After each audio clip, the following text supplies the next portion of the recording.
Tracer le patron d'un prisme droit, c'est ce que nous allons apprendre à faire dans cette vidéo que vous retrouverez sur le site monclasseurdemaths.fr. Alors je vous rappelle que le patron d'un solide doit représenter toutes ses faces de telle sorte que l'on puisse reconstituer le solide en pliant le patron. Alors ici nous allons travailler sur un prisme est formé de deux bases, ici on a des bases triangulaires, et de faces latérales qui sont des rectangles. Le patron d'un prisme doit donc représenter ces deux bases et toutes ses faces latérales. Alors ici, je vais déplier le solide pour qu'on puisse voir un patron possible de ce solide. Et j'obtiens ici un patron particulier dans lequel les trois faces latérales sont alignées pour former un grand rectangle. Alors c'est ce patron que nous allons étudier car il est un petit peu plus facile à tracer que d'autres configurations.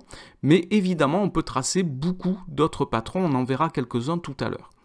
Alors, je vais maintenant mettre des couleurs sur les arêtes, voici, pour qu'on puisse visualiser sur le patron les segments qui ont la même longueur. Donc, les 4 segments verts ont la même longueur, les 4 segments jaunes aussi, et les 4 segments rouges aussi, et il y a 2 segments bleus qui ont aussi la même longueur. Alors, on va regarder tout ça de plus près, et on va rajouter du codage sur le patron pour pouvoir étudier, puis tracer complètement ce patron. Alors, je vais commencer par les 4 arêtes rouges. Ces arêtes ont pour mesure la hauteur du prisme. J'ai ici la hauteur du prisme sur la perspective, sur la représentation en perspective, la voici. Ça, c'est la hauteur du prisme. Lorsque je vais tracer le patron, je vais commencer par tracer le grand rectangle qui contient les 3 faces latérales. Je vais donc avoir besoin de connaître la mesure de cette longueur du rectangle que j'ai fléché ici. Alors si j'observe de quoi est formée cette longueur, je vois qu'il y a, en partant de la gauche, il y a un côté qui est tracé en jaune, puis un segment qui est tracé en bleu, puis un segment qui est tracé en vert. Donc j'ai un segment jaune, un segment bleu et un segment vert. Et si j'observe les bases, les deux triangles, je vois que les deux triangles ont 3 côtés, donc un jaune, un vert et un bleu. J'en déduis donc que la longueur de ce grand rectangle correspond au périmètre ici du triangle, mais quand on a une base qui n'est pas triangulaire, c'est toujours le périmètre de la base.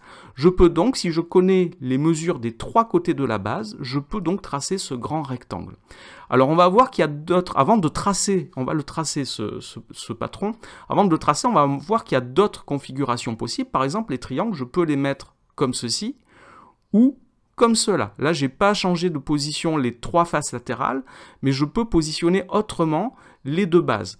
On peut avoir des configurations plus compliquées, comme ceci par exemple. Alors je vais vous montrer ce que ça donne sur une petite animation. Voilà le patron, je vais l'incliner pour le voir en 3 dimensions et je vais le plier comme ceci pour voir que effectivement on obtient bien le même prisme. Là, il est posé sur sa base, alors que tout à l'heure, sur la représentation qui est juste au-dessus, il n'est pas posé sur sa base. Donc, il y a beaucoup de patrons possibles. Il faut être capable de les reconnaître. Nous, on va s'occuper de tracer celui-ci. Alors, on va tracer, donc on va faire une application, on va tracer en vraie grandeur, donc le patron du prisme droit, dont les dimensions sont indiquées sur la perspective. Je vois donc que la hauteur mesure 2,5 cm et que les côtés des bases mesurent 1,6 cm, 4,5 cm et 4 cm. Alors, je vous rappelle qu'on va commencer par tracer le grand rectangle.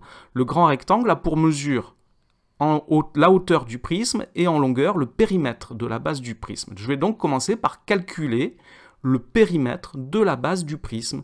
Donc ici, le périmètre, c'est 1,6 plus 4,5 plus 4 cm, c'est-à-dire 10,1 cm. Je vais donc tracer un grand rectangle, donc pour cela j'utilise la règle et l'équerre, de longueur 10,1 cm et de largeur, la hauteur, c'est-à-dire 2,5 cm.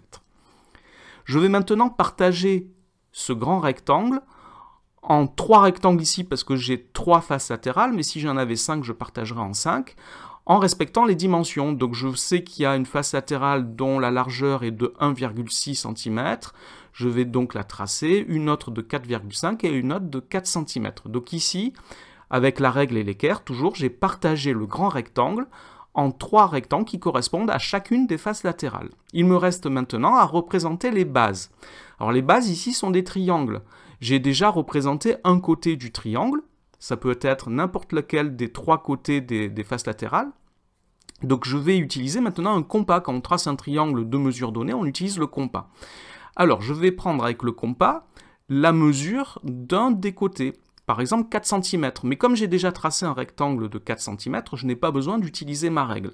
Donc je pique mon compas comme sur l'image ici, je l'écarte à 4 cm et je vais tracer avec mon compas un arc de cercle pour localiser le sommet qui me manque. Je fais pareil de l'autre côté, puisque il y a deux bases, une de chaque côté, et je vais maintenant faire pareil avec la mesure 1,6 cm.